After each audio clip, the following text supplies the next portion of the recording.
You know that feeling when you step outside and it's early spring? Oh, yeah, it's unmistakable. The air has that crisp edge to it. Maybe you smell fresh cut grass for the first time in months. For most people, it's just, a nice change. Thinking about flowers, longer days. Exactly. But if you're a homeowner and you're thinking about selling your house, spring signals something completely different. It's not just nature waking up. No, it is a real estate market absolutely roaring back to life. It really is. It's like the Super Bowl for residential real estate. Historically, this is when the floodgates just open. Right. Inventory spikes, buyers come out of hibernation, and the sheer velocity of transactions just hits its peak. It's the season of movement. But with all that velocity, there's a massive amount of anxiety. Oh, for sure. I think anyone who's ever, stood in their own living room planning to sell knows that specific panic. You look around and suddenly all you see are the flaws. The scuff on the baseboard, the dated backsplash. Yes. Yeah. And the immediate question is always, what do I need to fix to get the best result? And that right there is usually where the mistakes begin. Because the answers you get to that question from your neighbor, from Googling, they tend to be identical. And often wrong. And based on the data we're looking at today, often dead wrong. So that's the hook for today's deep dive. We are unpacking a guide called Strategic Real Estate Secrets for a Successful Spring Sale. And it's not just a cleaning checklist. No, it's a strategic takedown of all that common wisdom. It really is. The guide argues that the standard playbook, renovate everything, price high to negotiate, it's actually broken.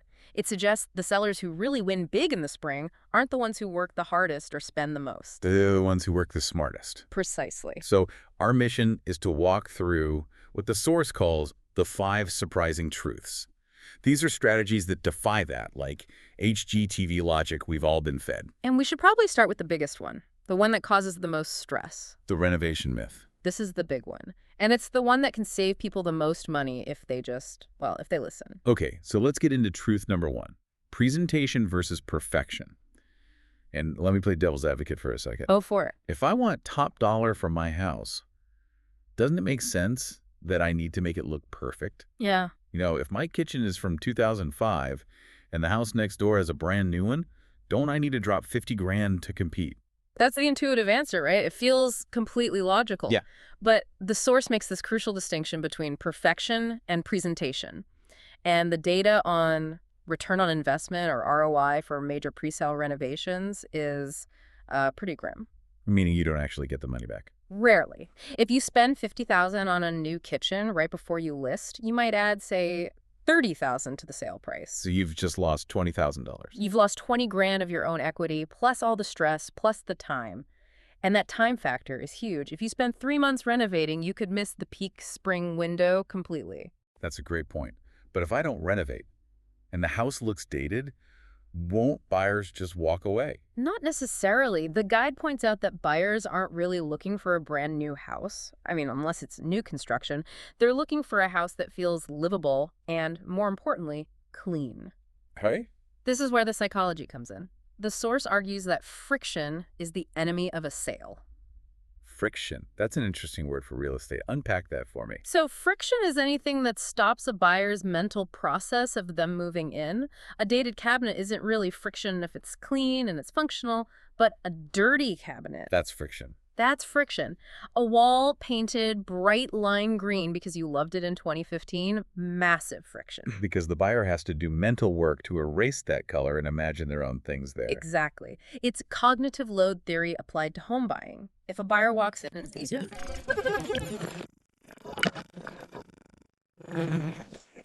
Thinking about their life. you want their brain to be free to visualize their life.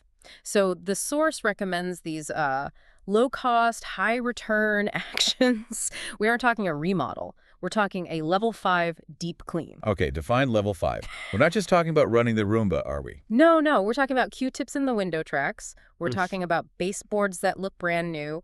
We're talking clean smells, not heavy air freshener, which just makes people suspicious. Right, like you're hiding something. Exactly. You want the smell of clean, and then ruthless decluttering. I like that word in the text, ruthless. It implies you have to, hurt your own feelings a bit. You do. You have to depersonalize the space. The goal isn't to show them how you live, it's to show them how they could live. Mm.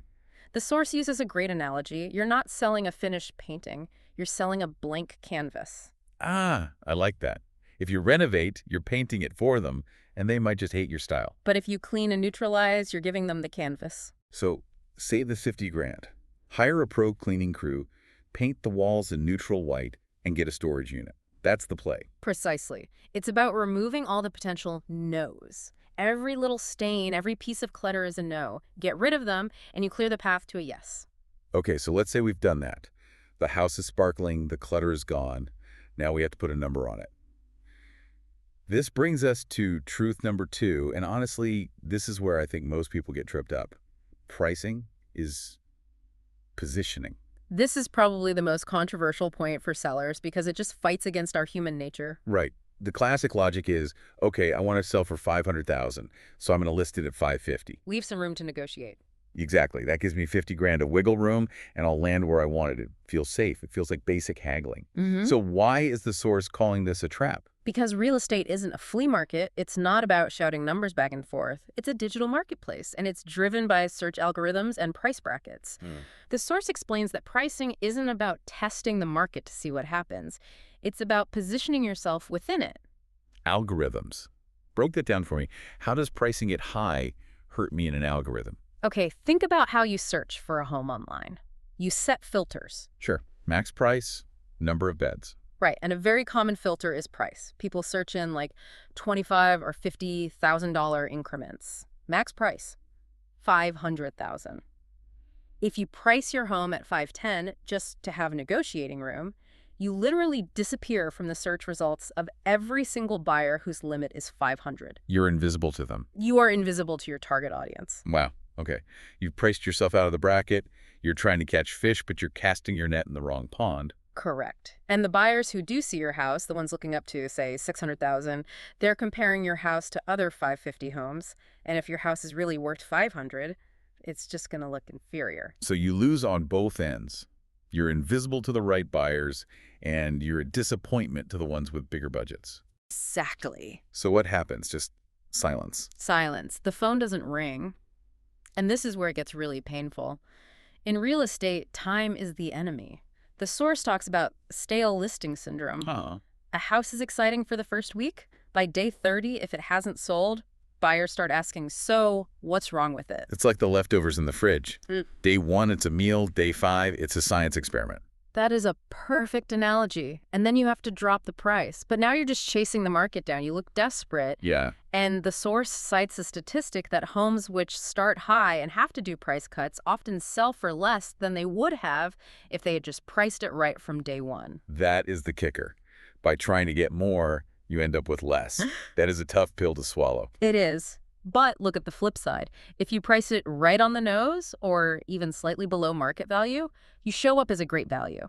And in the spring market, value generates volume. You get 20 showings instead of 2. You get 3 offers instead of 0. And when you have 3 offers, suddenly you're the one holding all the cards. Exactly. Competition drives the price up far more effectively than a high list price ever could.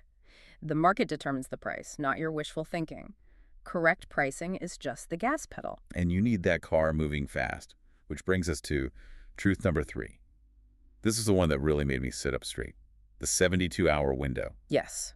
This is a critical concept that most sellers just don't realize until it's way too late. The source claims that the vast majority of all the, quote, quality activity happens in the first 3 days. That seems incredibly short. Selling a house is a months-long thing, right? Why does it all come down to 72 hours? Well, it does create urgency, but it's really about how modern buyers behave. They're glued to their phones. They have instant alerts set up. The second a new listing hits the MLS, thousands of pockets vibrate. New listing, 123 Main Street. It's instant. It's instant gratification. I've been that person. You see the notification, you click it immediately. Right. So in that first 72 hours, you have the attention of every single buyer who is currently looking in your area. They've been waiting for something new. Agents are blasting it out to their clients. The exposure just spikes vertically. It's the premiere. It's opening night for your house. It is. And the source emphasizes that this is the highest level of exposure your home will ever get. It never goes back up to that level again. So if you launch with the wrong price or bad photos or if the house is messy, Don't waste that window. you burn your premiere. You burn the premiere. Yeah. If a movie opens and the reviews are bad or the ticket price is way too high, the theater is empty by the second weekend, you just cannot recover that opening night energy. Right. The source says the launch matters more than the duration. You can sit on the market for 6 months, but your success was largely defined by how you handled those first 72 hours. This really connects back to the first two truths. You can't just throw the house on the market and say, oh, we'll fix the price later, or we'll clean the carpets next week. No. You've already lost. If you launch with a high price and, cell phone photos, the serious buyers just swipe left. They dismiss it. And even if you fix the price 2 weeks later, they've already mentally moved on. You're old news. So preparation isn't just about being tidy.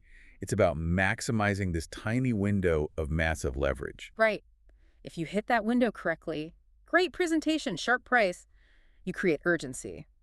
Buyers think, wow, this is perfect and I know everyone else is seeing it too. I need to move now. That's what gets you the bidding war. That urgency is what creates the bidding war. It's fascinating how much of this is pure psychology. It's about creating a fear of missing out. Yeah. But let's zoom out a bit. We're talking strategy. But whenever you talk real estate, people immediately jump to the market. Oh, yeah. Is it a buyer's market? Right, that's it. Right. Is the economy crashing? We feel like we're at the mercy of these giant economic forces. It's a common feeling, helplessness. But truth number 4 is strategy trumps market conditions. Okay. That sounds a little optimistic. Can strategy really overcome, say, 7% interest rates? Well, it can't change the rates, no, but it can change your outcome. The source makes a really empowering point here. Homes sell in every single market. Good point. In 2008, when the world was basically melting down, houses still sold. And even in the hottest of booms, some houses just sit unsold. So the market isn't this uniform blanket that covers everyone equally. Just because it's a seller's market doesn't guarantee your specific house will sell. Exactly. The source uses this scenario of 2 identical homes in the same neighborhood, same layout, same year built. One sells in 3 days for over asking, the other sits for 4 months and sells for a discount. Why? Wasn't the market. They were in the same market. It was the strategy. It was the execution. One of them understood the 72-hour window. Yes. They staged the home. They priced it to trigger the algorithms. They had professional photos. The other seller tested the market with a high price and cluttered photos. The maxim from the source is the market sets the environment, strategy determines the result. I love that. It puts the control back in the seller's hands. You can't control the Federal Reserve, but you can control how your living room smells and what price you put in the system. And that focus on controlling the controllables is what separates the people who just list their homes from the people who successfully sell them. But to execute all of this, you're usually not doing it alone. Most of us aren't experts. We hire agents. And that brings us to the final truth, truth number 5, the honest agent paradox. This one is tough, and it's where human nature really, really works against us. When you interview agents, it's basically a beauty pageant. You want the person who makes you feel the best. Oh, your home is stunning. This is easily worth $1 million. I can sell this in my sleep. Who doesn't want to hear that? It sounds great. It feeds the ego. But the source warns that this is a huge trap. In the industry, they call it buying the listing. Buying the listing. An unethical agent will promise you a sky-high price just to get you to sign the contract. They know full well the house won't sell for that number. Wait, so they lie just to get the signature. What's the end game there? They lock you in for 6 months, they put the sign in the yard, and then 3 weeks later, when the silence is deafening, they call you, oh, the market has shifted. We need to lower the price. Wow. They beat you down to the true market value eventually, but now you've completely lost that precious 72-hour fresh period. You're a stale listing. That feels incredibly manipulative. It is, but it works because sellers want to believe the high number. The honest agent paradox is that the agent who is actually looking out for your best interests is probably going to tell you some things you don't want to hear. Like what? Like, your wallpaper is really outdated and it needs to go, or I know you want $600,000, but the data clearly shows the market value is $550,000. A very awkward conversation. That agent risks losing the job right there. They do, but that agent is focused on execution, not just flattery. They're willing to risk losing your business in the interview to save your equity in the actual sale. The source calls this the payoff. Those difficult conversations up front are what prevent the disaster of a home sitting on the market for 100 days. So when you're sitting at your dining table interviewing agents this spring, You should actually be wary of the person who just agrees with everything you say. 100%. Look for data. Look for a plan. Ask them, what is your specific strategy for the first 72 hours? If they don't have a great answer for that, show them the door. You want a strategist. You want a partner who treats this like a business transaction, not a fan club. It really changes the dynamic. So let's bring this all together. We've covered a lot of ground today. Debunk the renovation myth, cleanliness beats new cabinets. We established pricing is positioning. You have to play to the algorithms. We talked about respecting that critical 72-hour window, don't burn the premiere. Yeah. We learned that strategy trumps market conditions. You can win in any economy. And finally, the importance of hiring that honest agent data over compliments. It paints a very different picture of selling than what you see on TV. It's less about champagne and open houses and more about psychology, data, and just ruthless preparation. It is, and I think the big summary here is that spring does create a massive opportunity. The demand is there, families want to move before the new school year, the energy is high. But opportunity isn't a guarantee. No, the market will punish the unprepared just as quickly as it rewards the strategic. Right. Just because your neighbor sold their house in 2 days doesn't mean you will unless you do the work. Preparation creates the advantage.